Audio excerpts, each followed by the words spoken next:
Chapter 35, The Masthead. It was during the more pleasant weather that, in due rotation with many other seamen, my first masthead came round.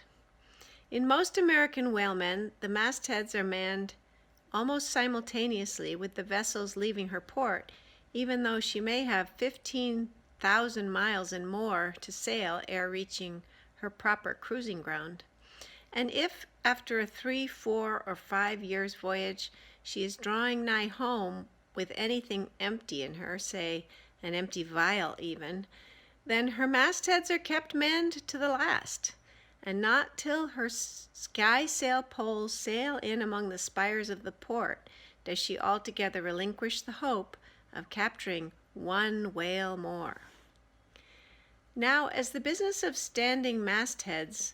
ashore or afloat is a very ancient and interesting one, let us in some measure expatiate here. I take it that the earliest standers of mastheads were the old Egyptians, because in all my researches I find none prior to them. For though their progenitors, the builders of Babel, must doubtless by their tower have intended to rear the loftiest masthead in all Asia, or Africa either, yet ere the final truck was put to it, as that great stone mast of theirs may be said to have gone by the board in the dread gale of God's wrath. Therefore, we cannot give these Babel builders priority over the Egyptians. And that the Egyptians were a nation of masthead standers is an assertion based on the general belief among archaeologists that the first pyramids were founded for astronomical purposes, a theory singularly supported by the peculiar stair-like formation of all 4 sides of those edifices, whereby, with prodigious long upliftings of their legs,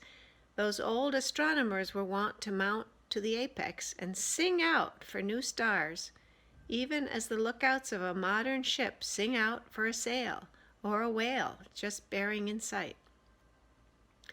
In Saint Stylites, the famous Christian hermit of old times, who built him a lofty stone pillar in the desert and spent the whole latter portion of his life on its summit, hoisting his food from the ground with a tackle, in him we have a remarkable instance of a dauntless stander of mastheads, who was not to be driven from his place by fogs or frost, hail, rain, or sleet, but valiantly facing everything out to the last, literally died at his post. Of modern standers of mastheads, we have but a lifeless set, mere stone, iron, and bronze men, who, though well capable of facing out a stiff gale, are still entirely incompetent to the business of singing out upon discovering any strange sight.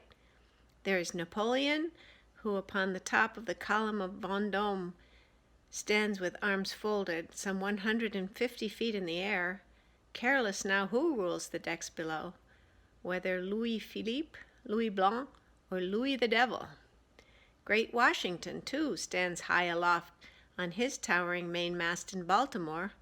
and like one of Hercules' pillars, his column marks that point of human grandeur beyond which few mortals will go. Admiral Nelson also, on a capstan of gunmetal, stands his masthead in Trafalgar Square, and ever when most obscured by that London smoke, token is yet given that a hidden hero is there, for where there is smoke must be fire. But neither great Washington nor Napoleon nor Nelson will answer a single hail from below, however madly invoked to befriend their counsels, the distracted decks upon which they gaze. However, it may be surmised that their spirits penetrate through the thick haze of the future and descry what shoals and what rocks must be shunned. It may seem unwarrantable to couple in any respect the masthead standards of the land with those of the sea, but that in truth it is not so is plainly evinced by an item for which Obed Macy, the sole historian of Nantucket, stands accountable. The worthy Obed tells us that in the early times of the whale fishery, ere ships were regularly launched in pursuit of the game, the people of that island erected lofty spars along the sea coast. to which the lookouts ascended by means of nailed cleats, something as fowls go upstairs in a henhouse. A few years ago, this same plan was adopted by the bay whalemen of New Zealand, who, upon descrying the game, gave notice to the ready-manned boats nigh on the beach. But this custom has now become obsolete. Turn we then to the one proper masthead, that of a whale ship at sea. The 3 mastheads are kept manned from sunrise to sunset, the seamen taking their regular turns, as at the helm, and relieving each other every 2 hours. In the serene weather of the tropics it is exceedingly pleasant, the masthead. Nay, to a dreamy meditative man it is delightful. There you stand, 100 feet above the silent decks, striding along the deep as if the masts were gigantic stilts, while beneath you and between your legs, as it were, swim the hugest monsters of the sea, even as ships once sailed between the boots of the famous Colossus at Old Rhodes. There you stand, lost in the infinite series of the sea, with nothing ruffled but the waves. The tranced ship indolently rocks, the drowsy trade winds blow, everything resolves you into languor. For the most part, in this tropic whaling life,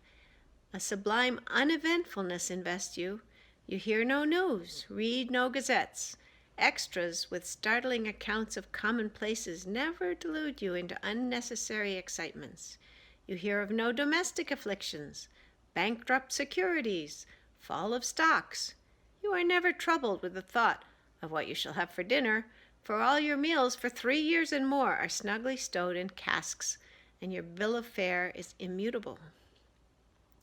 In one of those southern whalesmen, on a long 3 or 4 years' voyage, as often happens, the sum of the various hours you spend at the masthead would amount to several entire months, and it is much to be deplored that the place to which you devote so considerable a portion of the whole term of your natural life should be so sadly destitute of anything approaching to a cozy inhabitiveness, or adapted to breed a comfortable localness of feeling, such as pertains to a bed, a hammock, a hearse, a sentry box, a pulpit, a coach, or any other of those small and snug contrivances in which men temporarily isolate themselves. Your most usual point of perch is the head of the T-gallant mast, where you stand upon 2 thin parallel sticks, almost peculiar to whalemen, called T-gallant cross-trees. Here, tossed about by the sea, the beginner feels about as cozy as he would standing on a bull's horns. To be sure, in cold weather you may carry your house aloft with you in the shape of a watch-coat, but properly speaking, the thickest watch-coat is no more of a house than the unclad body, for as the soul is glued inside of its fleshy tabernacle and cannot move freely about in it, nor even move out of it without running great risk of perishing, like an ignorant pilgrim crossing the snowy Alps in winter, so a watch-coat is not so much of a house as it is a mere envelope or additional skin encasing you. You cannot put a shelf or chest of drawers in your body, and no more can you make a convenient closet of your watch-coat. Concerning all this, it is much to be deplored that the mastheads of a southern whale ship are unprovided with those enviable little tents or pulpits called crow's nests, in which the lookouts of a Greenland whaler are protected from the inclement weather of the frozen seas. In the fireside narrative of Captain Sleet, entitled A Voyage Among the Icebergs in Quest of the Greenland Whale and Incidentally for the Rediscovery of the Lost Icelandic Colonies of Old Greenland, in this admirable volume, all standers of mastheads are furnished with a charmingly circumstantial account of the then recently invented crow's nest of the glacier, which was the name of Captain Sleet's good craft. He called it the Sleet's crow's nest in honor of himself, he being the original inventor and patentee, and free from all ridiculous false delicacy, and holding that if we call our own children after our own names, we fathers being the original inventors and patentees, so likewise should we denominate after ourselves any other apparatus we may beget. In shape, the Sleet's crow's nest is something like a large tierce or pipe. It is open above, however, where it is furnished with a movable side screen to keep to windward of your head in a hard gale. Being fixed on the summit of the mast, you ascend into it through a little trap hatch in the bottom. On the after side, or side next to the stern of the ship, is a comfortable seat with a locker underneath for umbrellas, comforters, and coats. In front is a leather rack in which you keep your speaking trumpet, pipe, telescope, and other nautical conveniences. When Captain Sleet in person stood his masthead in this crow's nest of his, he tells us that he always had a rifle with him, also fixed in the rack, together with a powder flask and shot, for the purpose of popping off the stray narwhals, or vagrant sea unicorns infesting those waters, for you cannot successfully shoot at them from the deck, owing to the resistance of the water. But to shoot down upon them is a different thing. Now, it was plainly a labor of love for Captain Sleet to describe, as he does, all the little detailed conveniences of his crow's nest, but though he so enlarges upon many of these, and though he treats us to a very scientific account of his experiments in this crow's nest, with a small compass he kept there for the purpose of counteracting the errors resulting from what is called the, quote, local attraction, unquote, of all binnacle magnets, an error ascribable to the horizontal vicinity of the iron in the ship's planks, and in the Glacier's case, perhaps, to there having been so many broken-down blacksmiths among her crew. I say that though the captain is very discreet and scientific here, yet for all his learned binnacle deviations, azimuth compass observations, and approximate errors, he knows very well, Captain Sleet, that he was not so much immersed in those profound magnetic meditations as to fail to being attracted occasionally towards that well-replenished little case bottle, so nicely tucked in on one side of his crow's nest within easy reach of his hand. Though upon the whole I greatly admire and even love the brave, the honest, and learned captain, yet I take it very ill of him that he should so utterly ignore that case bottle, seeing what a faithful friend and comforter it must have been, while with mittened fingers and hooded head he was studying the mathematics aloft there in that bird's nest within 3 or 4 perches of the pole. But if we southern whale fishers are not so snugly housed aloft as Captain Sleet and his Greenland men were, yet that disadvantage is greatly counterbalanced by the widely contrasting serenity of those seductive seas in which we south fishers mostly float. For one, I used to lounge up the rigging very leisurely, resting in the top to have a chat with Queequeg or anyone else off duty whom I might find there, then ascending a little way further and throwing a lazy leg over the topsail yard, take a preliminary view of the watery pastures, and so at last mount to my ultimate destination. Let me make a clean breast of it here, and frankly admit that I kept but sorry guard. With the problem of the universe revolving in me, how could I, being left completely to myself at such a thought-engendering altitude, how could I but lightly hold my obligation to observe all whale ships' standing orders? Keep your weather eye open and sing out every time. And let me in this place movingly admonish you, ye ship captains of ship owners of Nantucket, beware of enlisting in your vigilant fisheries any lad with lean brow and hollow eye, given to unseasonable meditativeness, and who offers to ship with the Phaedon instead of Bowditch in his head. Beware of such an one, I say. Your whales must be seen before they can be killed, and this sunken-eyed young Platonist will tow you 10 wakes round the world, and never make you 1 pint of sperm the richer. Nor are these monitions at all unneeded, for nowadays the whale fishery furnishes an asylum for many romantic, melancholy, and absent-minded young men, disgusted with the carking cares of earth, and seeking sentiment in tar and blubber. Childe Harold not unfrequently perches himself upon the masthead of some luckless, disappointed whale ship, and in moody phrase ejaculates, "Roll on, thou deep and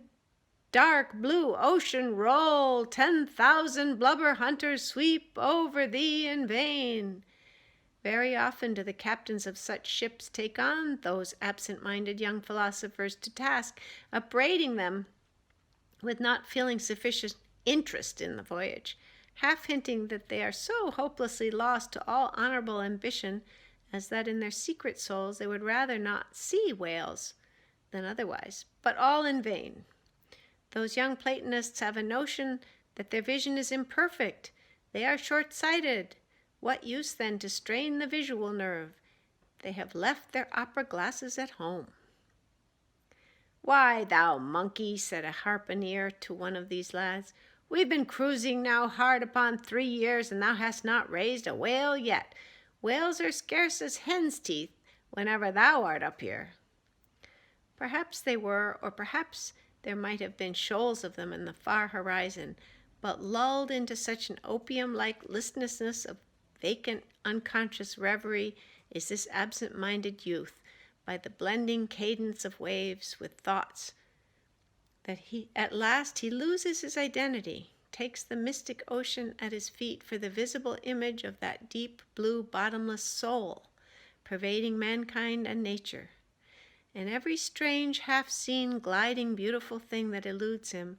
every dimly discovered uprising fin of some undiscernible form, seems to him the embodiment of those elusive thoughts that only people the soul by continually flitting through it. In this enchanted mood, thy spirit ebbs away to whence it came, becomes diffused through time and space, like Cranmer's sprinkled pantheistic ashes, forming at last a part of every shore the round globe over. There is no life in thee now except that rocking life imparted by a gently